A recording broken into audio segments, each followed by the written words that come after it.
The number of times the word innovation appeared in yesterday's budget almost equaled the 278 pages in the document. Well, let's find out if the theme matches the dream of elevating our economic innovation to match or exceed the United States or other countries. Ben Bergen is Executive Director of the Council of Canadian Innovators. He joins me in the studio. Welcome to the program, Ben.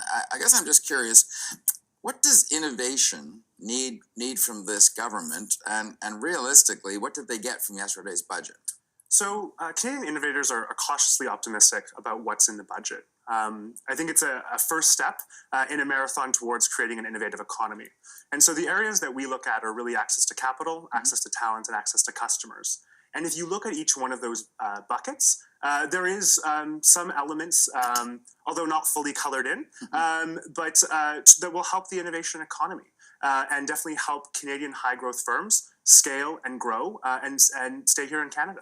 So the government doesn't innovate, they just set the conditions out there for the private sector. Correct. Usually, right? So in an innovation economy, it's very much the firms or the companies that actually create innovation.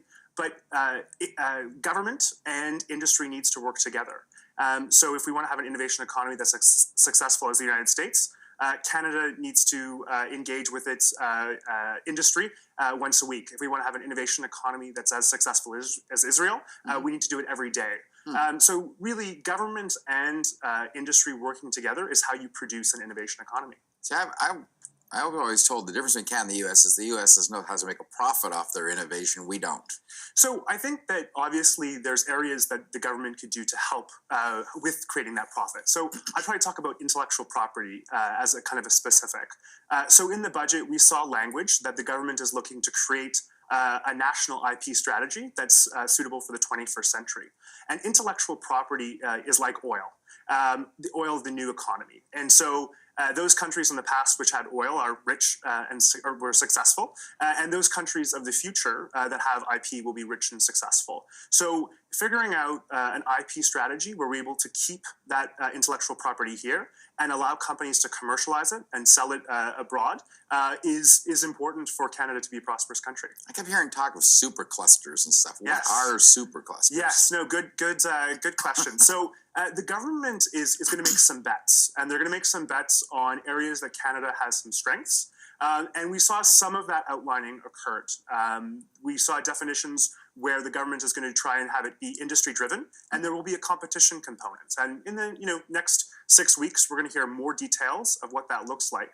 But in the interim, what we know is that companies will be able to compete in an open and competitive process. It'll be $950 million over the next 5 years, which is actually up from the original $800 million that was promised. And I think that it's a potential to give some real capital to some areas that have struggled in the past to acquire that. I was talking to Kevin Page yesterday. He's a former parliamentary budget officer, and he had some students go through the previous budgets, and they calculated that innovation, there's already about $22 billion worth of innovation in various pockets throughout government spending. What's another $1 billion going to do that hasn't been done already? So I think the exciting thing about the language in this budget from a high-growth scale-up firm is that it actually is focused on them. So in previous budgets, money had been focused towards more of the startup or more towards maybe larger multinationals. This budget really is looking at how do we help these firms, which maybe have 10, 100 million in revenue between that sort of realm, how do we help get them to become $1 billion company? And it's really in that spread that we'll really see a lot of job growth, and it's also where we'll see a lot of revenue growth for the government. So this budget is different because it talks about scale-ups, and it talks about really working with those in the industry, CEOs, to really move that forward. Okay, well, it better work because this is the future, right? Very much so, yeah. All right. Thank you, Benjamin. Appreciate you coming in.